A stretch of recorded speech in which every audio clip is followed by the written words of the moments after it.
This time we were flying the double-decker A380. I don't know how so many creators get shots like this because it is a pain in the butt to run back and pick up your phone.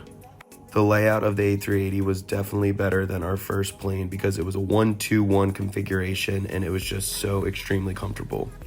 Crazy enough, they actually had a local wine from the winery that our friends are getting married at on this flight. The food was great on Emirates, but the real thing that stands out is the service and the staff.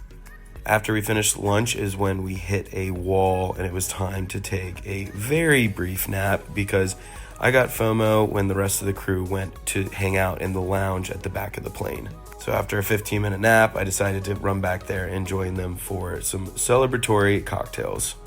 Is this not insane? This is literally on board the plane, and when we hit a little turbulence, which we did, you can just stay back here and throw your seatbelt on.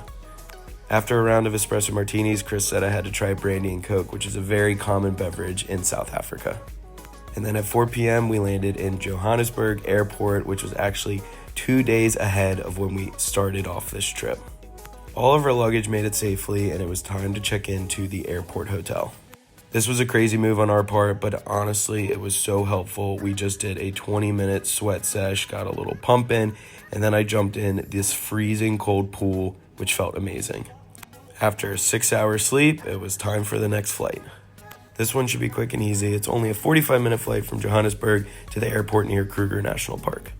We had to pay a little bit of overweight baggage fee, but it was only $10 each. And then one of us finished our coffee before it was time to board our next flight. This is the first time that a majority of the group was meeting for the very first time.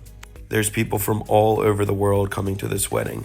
The unique thing about this Airlink airline that we just flew, they give you bagels with shredded cheese on it, which was actually randomly delicious.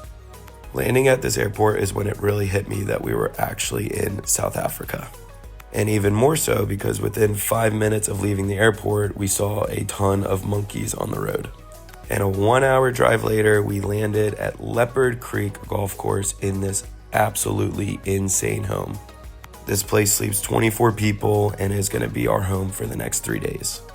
We have so much planned on this trip, but just in the next few days, we'll be doing a couple safaris and bringing you all along for the ride. Chris's family owns a home here, and they did an amazing job provisioning everything for us, and the hospitality has been incredible.